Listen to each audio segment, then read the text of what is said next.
好，來繼續來看中度風颱米克拉。氣象署講有機會在明仔載增強為強烈風颱。這個禮拜的拜三甲拜四離台灣上近，雖然未直接衝來台灣，但是也是愛真注意。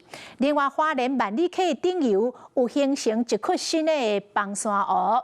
林寶署花蓮分署講，離下游上近的自落有22公里。唔免傷過擔心，嘛已經通知下游要注意到水位的變化。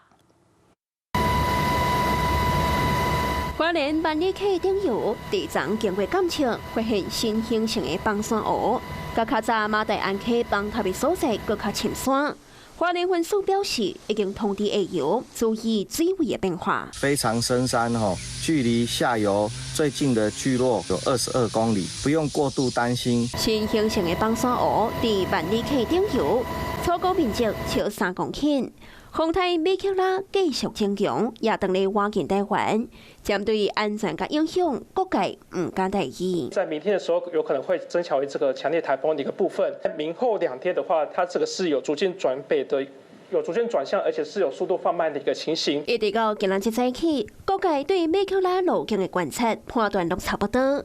預告明仔載北轉，未直接入來台灣，後日暗時離台灣上近。拜五有可能會通過沖繩灣附近，若要去日本遊覽，千萬要注意。有專家形容米克拉命運坎坷，張家都增強做中台，預告拜四對漸漸的減少。所來的強度會一路降做天台，加熱帶性的低氣壓，也毋過也提醒，雖然米克拉侵台的幾率降低，也是愛預防長影，尤其是伊挖進甲離開了後，外圍混合影響。專家也示警，也閣有熱帶擾動繼續來發展，可能在拜三拜四會發展做新風颱無花果。時到敢會有上台，敢會對台灣會有影響，這攏愛閣繼續觀察。